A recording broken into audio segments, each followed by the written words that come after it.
Yo sé que tú has escuchado muchos halagos a gente que va bien vestida, pero me imagino que también habrás escuchado a gente criticar despiadadamente a otros por cómo van vestidos, porque tú te dedicas un poco a investigar esto, ¿no? Sí, la verdad es que el tema de la indumentaria, pues bueno, como va a gustos, pues para gustos colores. Siempre están los que halagan y los que también crucifican, ¿no? Crucifican, porque yo he visto a gente criticar por cómo va vestida una fallera, que digo yo, madre mía, porque en el contexto festivo de la tradición y del folclore, lo que se lleva, lo que se performa es súper importante. Sí, la verdad es que sí. Y el problema que hay siempre es que, claro, lo pasamos por nuestros filtros propios. Y ese es el gran problema que hay, sobre todo en la fiesta fallera. Que todos quieren tener la razón porque todos se lo pasan por su propio filtro. Sí. Porque, a ver, en la mayoría de los casos hablamos de fiestas populares y yo soy consciente de que eso pasa en un montón de tradiciones a lo largo y ancho de todo el mundo. Pero la indumentaria de las fallas es que, hablando en plata, es especialmente cara. O sea, para mí, yo pienso que a veces deja de ser un poco popular y no siempre está al acceso de todos. La verdad es que cualquier ropa tradicional bien hecha no es una ropa barata. No. De cualquier sitio. De cualquier sitio. De cualquier sitio. Lo que pasa que sí que es verdad que también nos hemos acostumbrado a gustarnos cierta ropa cara. Porque a quien no le gusta un espolín. ¿A quién no le va a gustar un espolín? Entonces, claro, un espolín versus un damasco, pues, ¿quién gana? Pues el espolín. Cuando se podía ir perfectamente con un damasco o incluso con una seda lisa. Pues que yo son términos que no vamos a ir hoy por ahí, pero que ya yo sé que tú poquito a poco me podrías ir explicando y que es un tema, pero Xavier Rausell, experto en indumentaria fallera, te he traído yo aquí con un principal motivo, porque se habla mucho de que participar en las fallas es una cuestión de clase, tanto en las comisiones como por el tiempo, como en el tiempo que se les dedica, pero creo que la indumentaria es una buena manera, tú que eres especialista en esto, de hablar de cómo a veces las fiestas populares pueden no estar al acceso de todos y además que hay ciertas historias que nos cuentan que el dinero que se gasta en esta fiesta... Ostras, han habido polémicas en esta ciudad, tanto como en los monumentos como en las falleras mayores. Así que yo quiero hacerte una pregunta, que es si me dedicas un ratito para que hablemos de esto, ¿te parece? Claro que sí. Pues, Xavier, vamos allá. 1 de cada 3 jóvenes está en riesgo de pobreza o exclusión social. 1 de cada 3. Las personas jóvenes estamos sufriendo. Me la trae floja, me la suda, me la trae al fresco, me la reflanflinfla. Porque ahora te llaman por cualquier cosa facha o fache, ¿no? Franco o franque o lo que ustedes quieran. La gente en España no quiere trabajar. En la hostelería se hace media jornada, 12 horas, eso toda la vida. Que siempre estáis criticando a la gente porque se va al bar, se va a la discoteca, los jóvenes salen a hacer botellón, los jóvenes no sé qué, porque el ocio es revolucionario. Y yo voy a empezar contigo como muy a degüello, pero creo que es una pregunta, aunque genérica, bastante fácil. Xavi, ¿cuánto cuesta de media un traje de fallera? De media.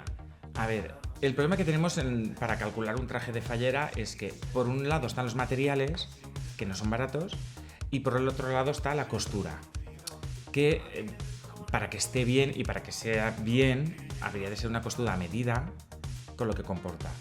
La costura, pues podemos estar hablando entre cerca de los 1000 y algo, 2000, y las telas, pues a partir de un mínimo de 1000 y algo, todas, o sea que se puede ser barato hasta lo que te quieras gastar. O sea que si estamos hablando de un mínimo de 1000 euros más 1000 y pico, lo mínimo serían unos 2000 euros. Sí, yo creo que como mínimo unos 2000. Vale, como mínimo unos 2000. Ahora, si tú ya formas parte de tu comisión, estás arraigado y en algún momento te propones ser fallera mayor de la falla de tu barrio, de tu comisión, ahí hablamos de que el precio ya se nos está subiendo un poco. Claro, a ver, es que no es que se nos suba, es que ha de subir. Porque si tú eres fallera mayor una vez en la vida, bueno, puedes repetir, pero en teoría eres una vez o pocas veces en la vida, es una cosa, un rito más, ¿no? De paso, un rito como una boda, como una comunión, como un rito más que te pones tú en tu vida y realmente pues económicamente tiene un peso. Claro. Y aunque tú puedas tener muchas cosas, reciclar, hacerte algunas piezas nuevas, que es también lo bueno que tiene la indumentaria tradicional, sí es verdad que te has de gastar un poco más. Y un poco más puede ser lo que tú quieras gastar. Porque yo conozco casos de gastarse 10, 15, 20, 30, 40, 50, 100.000.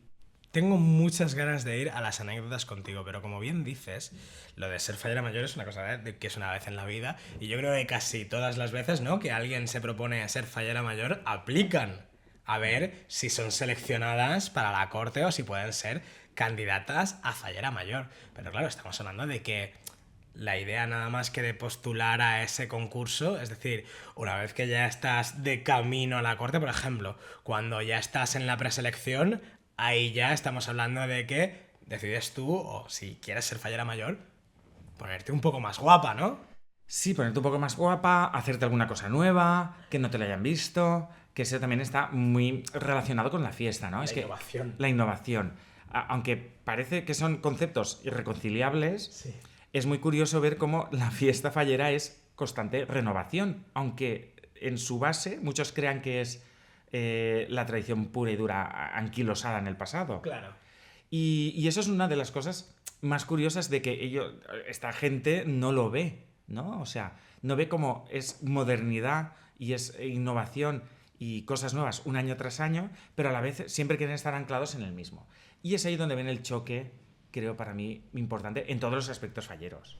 Xavi, tú has escrito varios libros sobre indumentaria valenciana, eres muy experto en esto, das clases sobre esto, sabes muchísimo. Y yo con la historia soy un poco Nieves con Costrina, que a mí lo que me interesa también es un poco la cara B, el salseíto, y me estás hablando de una cosa que me genera una pregunta como casi obligada, que es como, ¿ha habido gente, o bueno, vamos a empezar por, ¿hay gente que decide pedir un préstamo cuando la seleccionan a la corte o la seleccionan para fallera mayor?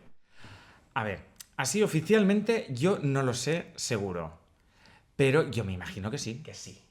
Que sí, porque si tú vas a cierta casa de tejidos y compras 3 cortes de espolín, el más barato unos 12.000 y el más caro unos 30 y algo, a ver, tienes que tener mucho, o sea, tienes que tener mucho para gastar. Claro. Solo en tejidos. A eso hay que comprarle el aderezo, hay que mirar las manteletas, porque claro, cada traje llevará su complemento. Entonces, claro, yo haciendo ese cálculo, o tienes mucho para gastar, para quemar, o sí que es verdad que has de tirar mano de algo, que me parece muy bien, y que, a ver, y que las cosas están para usarlas también. Y que a mí me parece muy bien que una chica decida empeñarse por hacerlo, o sea, su decisión, y a mí me parece bien.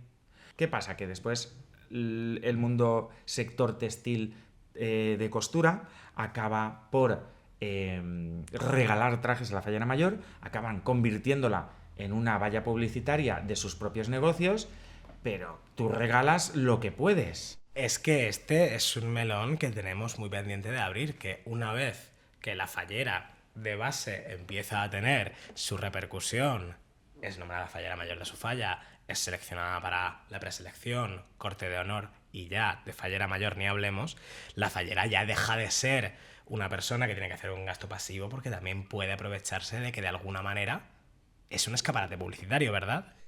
Sí, claro, ¿se ha de aprovechar? Sí, ¿por qué no? Pero ha de haber unos filtros. Claro. ¿Qué es el problema? Que no hay. Pero es que realmente el tema de los patrocinios y de la publicidad y ese estandarte de un proveedor o lo que sea, a mí me parece muy bien. Si yo estoy esperando aquí a que este podcast lo vea alguna marca y pueda meter algún emplazamiento publicitario que no sea intrusivo, pero la cuestión que yo creo que tú y yo ya la tenemos en la cabeza es cuando empiezas a notar que aquí hay tratos de favor, ¿no? En plan de aquí se comercializa un poco, esta fallera está llevando cosas que realmente no se han contemplado en un primer momento. Claro. Y si tú vas a ponerle a la fallera mayor cualquier cosa que te apetezca, cualquier cosa que pillemos de aquí, se lo colgamos de las orejas, claro, no puede llevar, esa es la representante, o sea, no puede llevar esa mierda. O sea, no la puede llevar. O sea, es que no es una más. Es que ese es el problema que hay en todo esto. A mí me parece muy bien que se les regale. Pero igual lo que habría que hacer es que todas esas tiendas que quieren regalar, que lo hicieran en conjunto. O que cada una regalase una pieza o algo, porque regalar todo el modelo son mucho dinero. Eso iba a decir, hay algún momento en el que empiece a salir rentable, en plan de, oye, a lo mejor me están ya regalando trajes, porque saben que se van a ver. Claro, es lo que buscan. Tú le regalas un traje, se lo ponen, aparecen en las 4 revistas, aparecen en redes. Fulanita de tal le cose el traje de la mascletada del día no sé qué. Fulanita de tal le cose el traje... Pero claro, esos trajes realmente para lo que valen es para que las 4 brujas empiecen a decir, mira qué mal le sienta, mira qué mal no sé qué, si es que esta tela se les cuelga de aquí, porque vale para eso, que es lo que oigo yo. Y las oigo, y los oigo a todas, y a todes, y a todis, y a todo el mundo. Sí. Cómo rajan de que no le queda bien, porque seguramente la tela no es apta para eso, de que mira qué mal le sienta, de que no está guapa, no está favorecida, porque al final es también el blanco no, iba a decir de las iras, ¿no? Pero es el blanco de las flechas también, ¿no? Claro, de todas las críticas. Y ese es un problema que alguien tiene que atajar en algún momento. ¿De qué manera?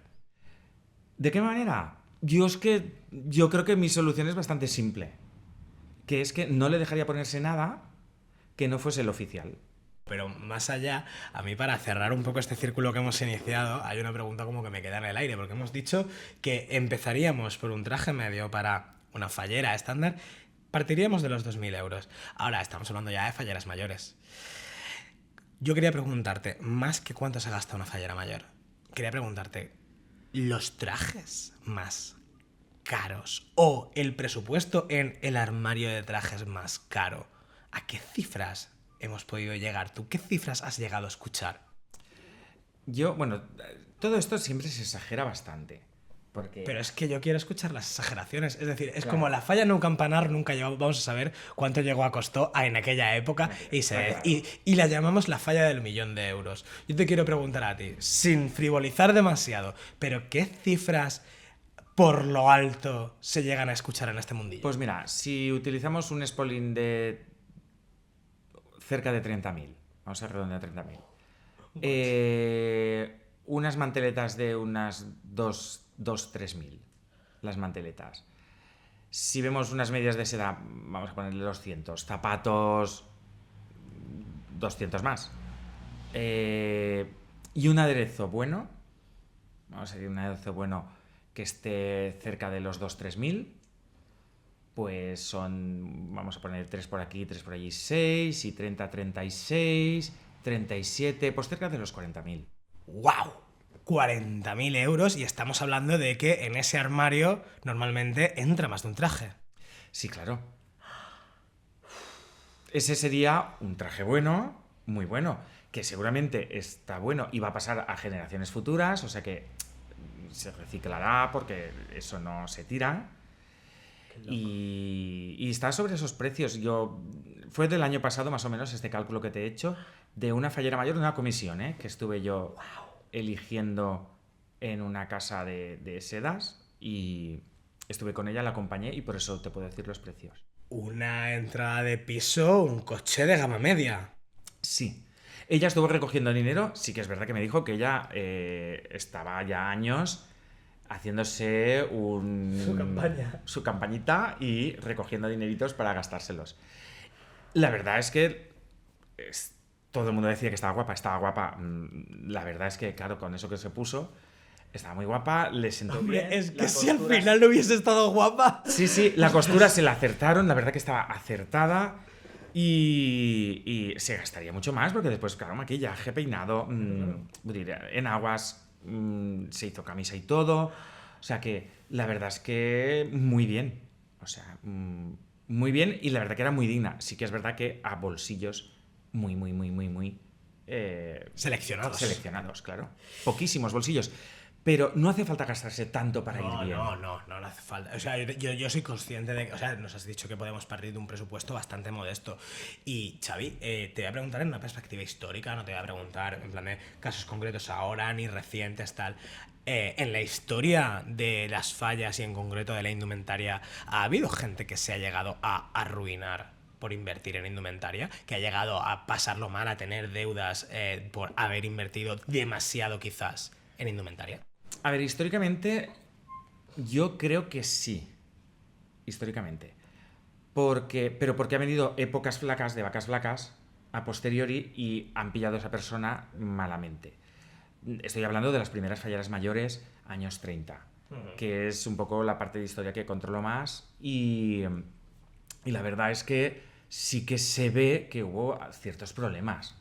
O sí que ha llegado alguna cosa, o me ha llegado algo porque he reconocido a la familia de alguna falla mayor, o han intentado venderme esos trajes para ver si yo los quería comprar, trajes ya históricos.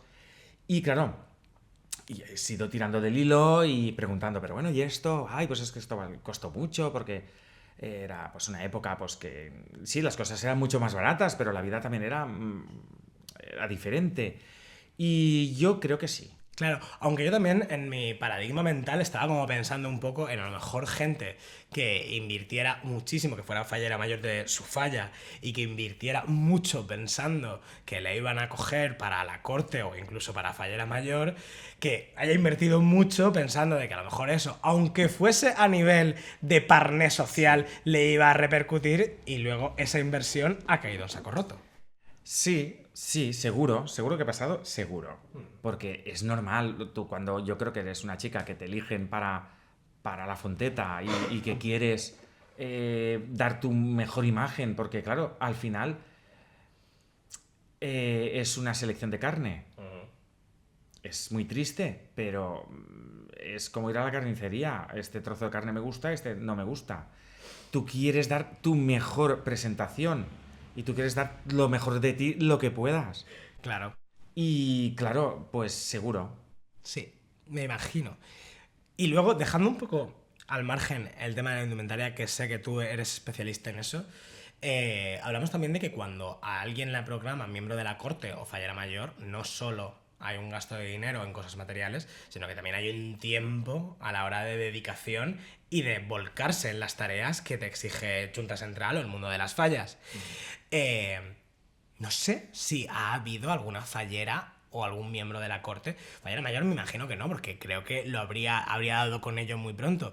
Pero que no hayan podido soportar el gasto en tiempo que implicaba el cargo y que se lo hayan tenido que dejar o que hayan tenido que trabajar o que lo hayan hecho a duras penas. Que lo hayan dejado no ha sido público. Claro. Sí ha pasado. Yo creo que esto sería un descrédito también para la propia fiesta, por tanto no saldría a la luz. Hombre, pero claro, no se les paga. O sea, un descrédito para la fiesta, pero es una inversión en tiempo que no se paga. Que no se paga. Pero sí que es verdad que falleras mayores y gente de corte que yo he conocido han tenido que dejar sus trabajos o sus estudios aparcados para dedicárselo X meses. Menos mal que son una temporada corta, porque lo más fuerte, pues, que puede venir desde septiembre hasta marzo. Sí.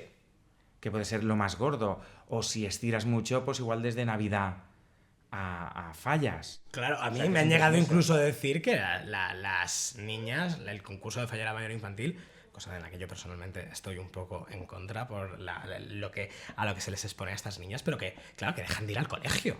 Y claro, y ese tiempo de clase, esa formación, ¿de qué manera se recupera? Porque no suele ser el caso de que una niña repita porque es miembro de la corte, sino que se hace ahí como... Yo no sé cómo se montará eso, pero sí que debo decir que ayer o antes de ayer estaban en pruebas las comisiones infantiles, o sea, las elegidas. Y era por la tarde en horario de cole, que igual se lo arreglan o no se lo arreglan, pero no sé, no pinta bien, ¿no? O sea, no suena bien. Es un problema a estudiar. Y es un problema desde muchas perspectivas, pues de lo que te comentaba yo, de que este tipo de elecciones de mujeres que siempre tienen que ser la Miss Valencia, la guapa, la más estupenda, la que también le acompañe la capacidad económica, la que la familia también esté detrás porque es un gasto. No sé si habría que replantearse muchas cosas. Sí. Yo siempre he pensado que por qué no entran en un bombo directamente todas las falleras mayores que han sido ese año, el año anterior, falleras mayores de sus comisiones, y a un bombo. El Terme de Valencia, pues la que le toque, le ha tocado. Y a las otras 12, pues es su corte.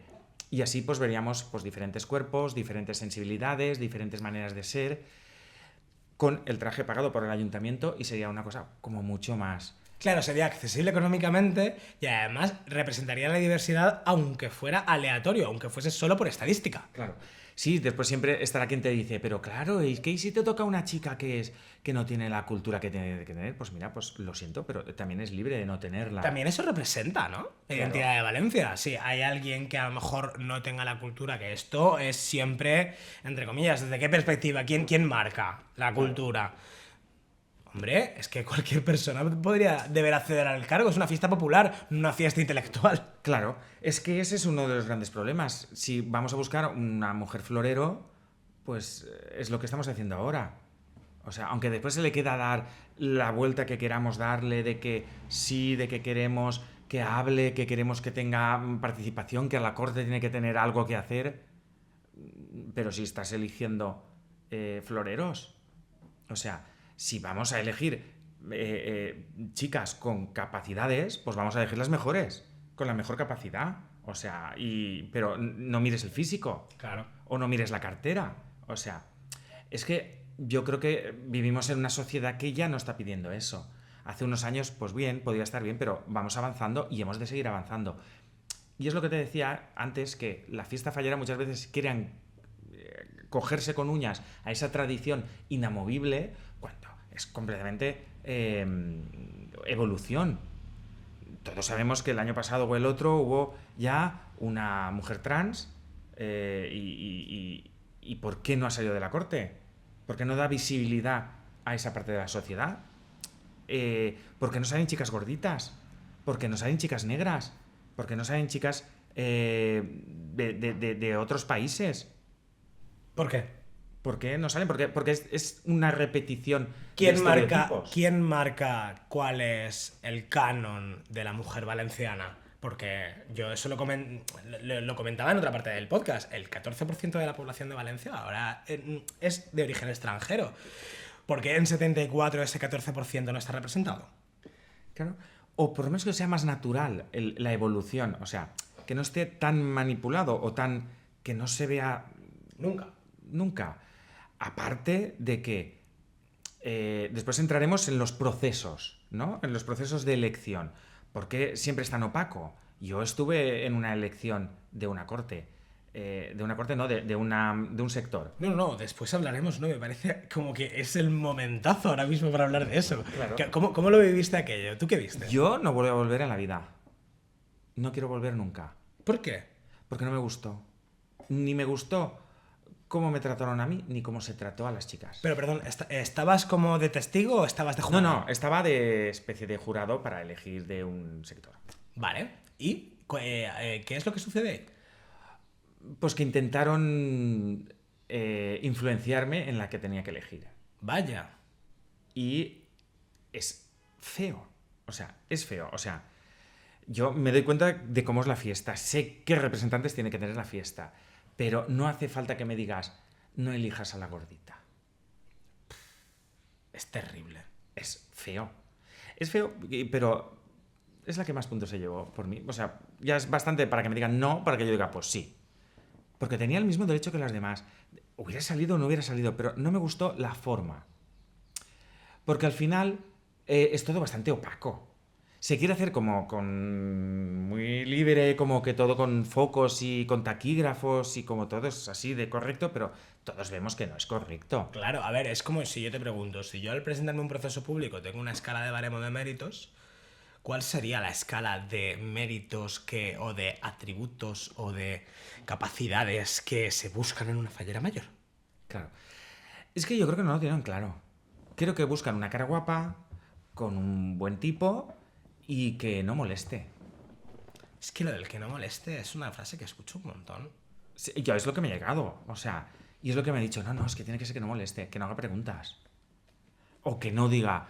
Ya estoy hasta el culo de ir dando vueltas con el coche por Valencia, quiero irme a dormir, o ya está bien de estas chorradas que estamos haciendo aquí.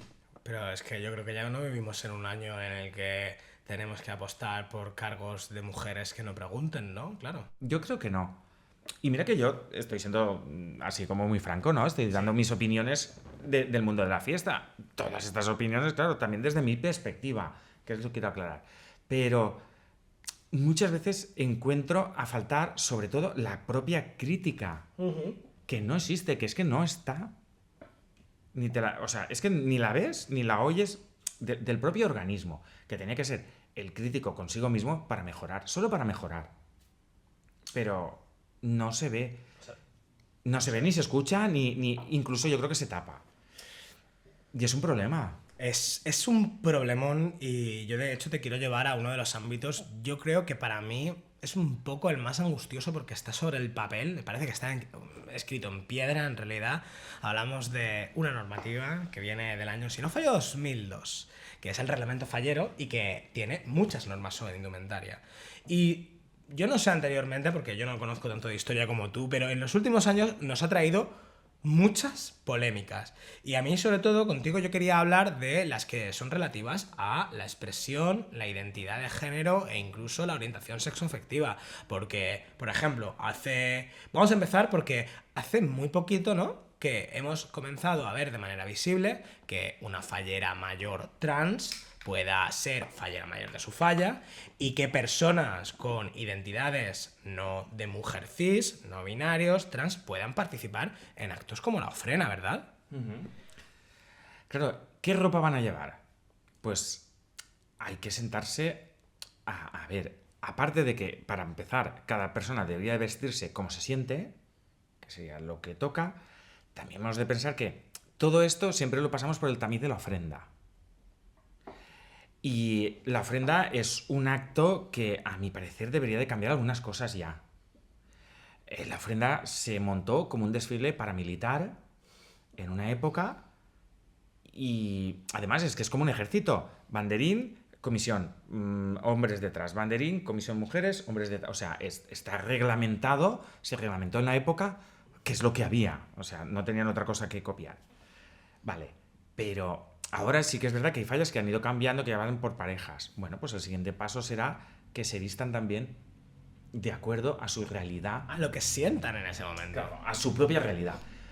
Pero también es verdad que hay... Es decir, ¿de qué nos vamos a vestir? Porque las propias reglas de Junta Central han abierto el mercado a cualquier cosa, porque no hay reglas. O sea, las reglas que hay es que no hay reglas. Y todo vale. Bueno, pero sí está la regla de que no debes ir vestido con ropa que Junta considera del género contrario al que se te ha asignado en nacer. Incluso marcan el blusón es una prenda masculina. Claro, es que todo eso es lo que tiene que cambiar, pero si incluso más fácil que eso, que son ¿de qué tienen que ir vestir? ¿De tradicional o de fallera no están claros? Si a partir de esa base no está claro, ¿cómo va a estar claro esta cosa que es más moderna? Claro.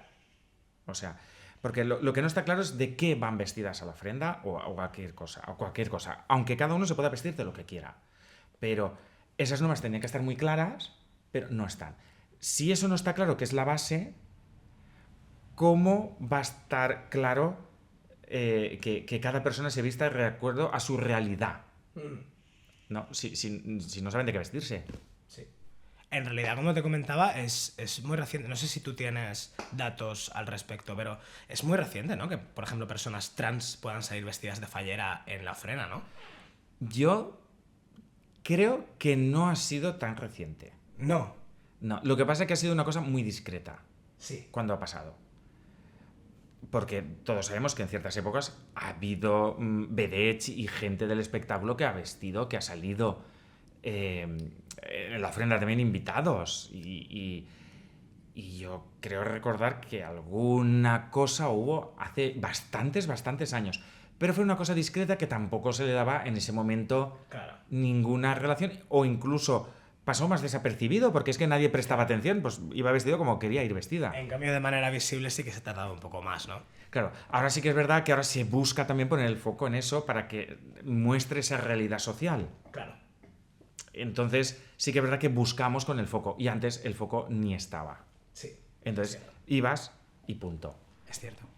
También yo quería preguntarte porque estamos hablando directamente de esto, de polémicas como la que hubo, no sé si creo que fue hace 2 años, ¿no? De una fallera mayor que era lesbiana y que su pareja quería acompañarla a todos los actos, pero su pareja como más cómoda se sentía era con el Saragüey. Y tuvieron muchos enfrentamientos con Junta porque no sé, o sea, a ver, parecía que la cosa iba de un sitio a otro, ¿no? Primero era porque el Saragüey era una prenda de chico, luego porque a lo mejor tampoco estaba tan claro que le acompañara a una chica a ella a los actos, y hubo ahí como mucho conflicto simplemente por una cosa de quiero vestir como yo me siento cómodo. Claro. El problema de esto... Bajo sanción, que es lo más, o sea, que es lo más loco, para mí que es lo más loco, bajo sanción. Ya. A ver, yo en este tema pienso de muchas maneras y es que es una visión bastante poliédrica la que tengo, porque, claro, como investigador tiendo a la ropa cis, vamos a decirlo así, ¿no? De que cada género tiene su ropa porque les queda bien ese tipo de ropa. Como historiador, ¿no? Claro. Como persona que estudia, como que veo esa ropa, veo que continúe. La perspectiva histórica marca un poco eso. A mí me marca el binarismo sí. en tanto la indumentaria. Claro. Como persona, yo, gay, yo digo, bueno, pues, ¿por qué no tiene que ir con su realidad? Y como persona humana actual en la modernidad, que pienso que todos somos iguales y que todos tenemos que avanzar como sociedad, lo veo muy bien. O sea, lo veo muy bien que se vista como quiera. Claro, ¿qué pasa? Que yo creo que la gente también tiene a veces miedo de dar ese paso, ¿no? De, pues bueno, tú siéntate como te vistas. De que haya gente que lo utilice como un disfraz. Esta gente que también está, que a veces pues le gusta cambiar y por ser la novedad, ¿no? Le gusta cambiar, porque es que la fiesta también lleva eso. Bueno, claro, pero tú, por ejemplo, también le das un rol de más de autoridad a la indumentaria porque te dedicas a ello, pero yo, por ejemplo, yo también pienso, me estás diciendo lo del disfraz y pienso yo, ostras, tampoco pasa nada por utilizar ese tipo de indumentaria como un disfraz. Claro, pero ahora te hago ya la pregunta, pero si tú lo utilizas como disfraz y cuando tú los representantes las estás poniendo en un foco en la televisión, o sea, estás diciendo, mira, esto es Valencia. Al final, claro, lo has convertido en una Miss. No es el carnaval que tú sabes lo que vas a ver, que es un disfraz. Claro, es el sentimiento que tú le estás dando a eso, sí. Le estás dando un valor que tú, por ejemplo, en los carnavales, tú sabes muy bien que es espectacular la ropa que llevan, pero sabes que son disfraces. Claro. Pero es que, claro, esto no partimos de la misma premisa. Claro, tú estabas dándole un valor de antropológico, etnológico, de que hemos vestido así, de que somos así históricamente, de que la ropa valenciana es tan rica porque hemos sido una región rica, porque hemos tenido mucha agricultura, porque la ropa tradicional dice muchas cosas. Y ahí es donde choca con eso, claro. Con la concepción moderna de esa ropa, que yo creo que es lo que hay que realmente discernir. No de que si voy de chico, voy de chica, que si me pongo esto, me pongo aquello, sino cómo hemos de utilizar la ropa si tiene ese valor. Claro, estamos hablando de que como un poco la conclusión sería que, por ejemplo, dieran un poco más igual los cánones de utilización de género, de uso, de performance de esta ropa a través del género, pero que sí que de cara a mostrar la tradición y la identidad de pueblo a través de la fiesta, se respetara un poco una base de lo que son esos trajes, aunque partamos de un binarismo. Claro, que está claro que partimos de un binarismo, o sea, está claro y no lo podemos quitar. Hemos de ver cómo lo acoplamos o cómo evolucionamos, que ha de ser conforme evoluciona la sociedad. Vamos, está claro dónde tenemos que ir, que cada uno se vista como se sienta. Oye, quizás tenemos que empezar a apostar, a lo mejor tú has oído ya algo de que se esté trabajando en esto, en un traje de fallero no binario. No, pero seguro que en breve saldrá alguien que empiece a adoptar nuevas, esta nueva ropa que se creará, que me parecerá estupenda y maravillosa y que si está hecha con gusto y está hecho bien, con materiales bien, o sea que no se busca... Sí, basado en la etnografía y tal. Claro. Oye, tenemos un negocio aquí, Xavi. Claro, la tradición ha de evolucionar. Un traje de fallero no binario, de fallere. Un traje de fallere no binario. Hostia, eso estaría muy bien para que evitáramos tantos conflictos en ese aspecto. Xavi, porque hay una cosa que yo me parece que en este podcast estoy solo rajando y no estoy siendo nada constructivo.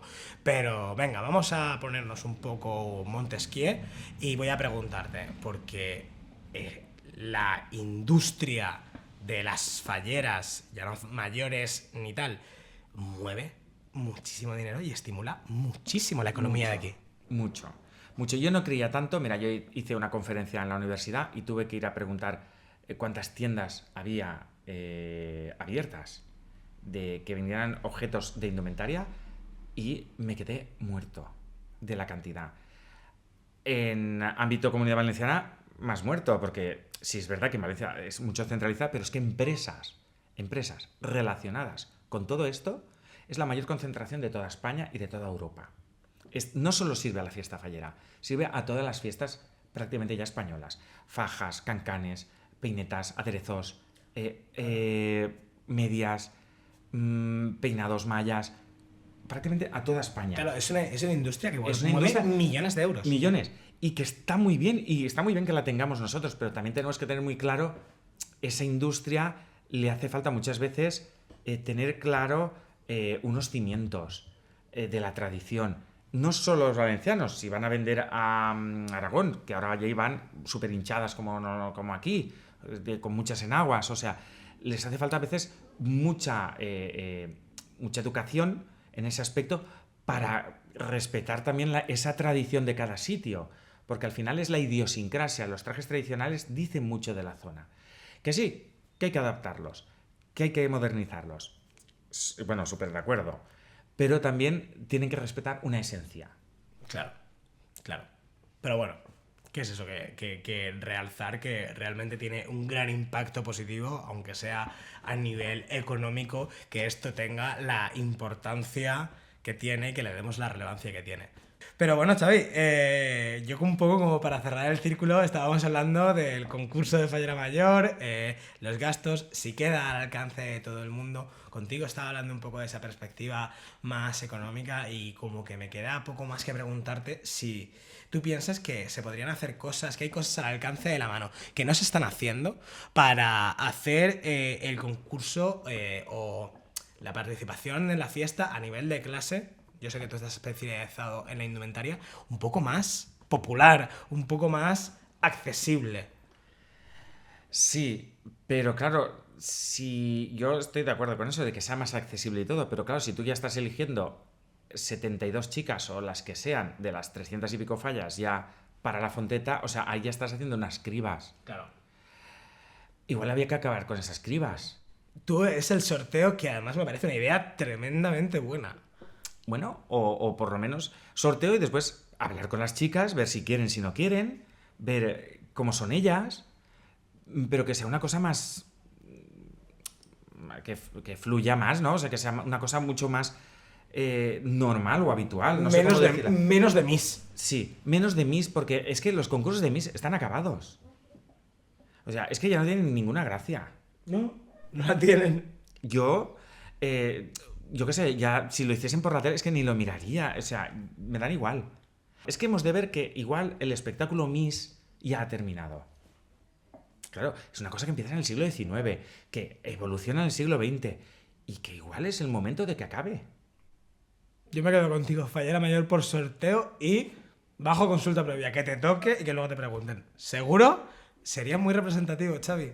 Yo creo que sí, y que hablen que hablen después con las familias, con quien quieran. Oye, tú, tus gustos, tú cómo quieres ir vestida, tú es así, mira que esto es una representación.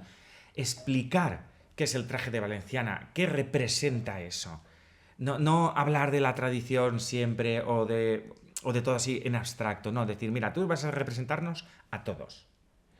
Y ya que vas a representarnos a todos, vas a representar a los cis, a los que no son cis, a los negros, a los bajos, a los gordos, a los altos, a los chinos, a todos, a los que tienen pelo, a los que no tienen pelo, a todos. Por tanto, eso se ha de contemplar, o por lo menos debería de dejar ver. Joder. Vale, es que realmente yo creo que es hacia donde deberíamos ir. Pues nada, Xavi Rausell. Yo, el mayor experto en indumentaria tradicional valenciana que No, conozco. esto de mayor no, ¿eh? Yo, el mayor, yo no sé tú. Yo no sé si tú conoces más, luego me derivas a alguno más y lo entrevistamos también. Pero a día de hoy, yo, el mejor que conozco. no te puedo decir más que, tío, muchísimas gracias por contarme todo esto, porque de algunas cosas no tenía ni idea y yo creo que aportan mucho a que la fiesta evolucione y dé cabida a que esté más gente y a que sea más inclusiva. Yo te tengo que dar las gracias porque creo que esto hace mucha falta. Hace falta hablar de la fiesta, pero desde otras perspectivas de qué pasa. También me gustaría saber, por ejemplo, a mí, la perspectiva de una modista de una tienda, ¿no? De indumentaria. ¿Por qué después van ahogadas a partir de Navidad? O sea, ¿por qué la fiesta acaba también, ¿no? Poco revalorizando a estas personas que están cosiendo. Yo voy a repetir la despedida para tenerla otra vez y editarla como mejor quede para que quedemos los dos como señores. Xavi Rausell, especialista en indumentaria valenciana. Oye, ¿cómo se llaman tus libros? Que la gente los sepa y pueda consultarlos porque son muy interesantes. Yo he echado un ojo a la parte número 1, que es la única que he podido encontrar de acceso. Y realmente, aunque sea a nivel de conocimiento de etnografía, folclore de nuestra zona, es muy interesante. ¿Cómo se pueden encontrar? Pues mira, podéis buscarlos, están en librerías. Indumentaria Tradicional Valenciana, volumen 1 y 2. Son 2 volúmenes bastante gorditos. Después hay otro que es Indumentaria al detalle, que también está en bilingüe ya.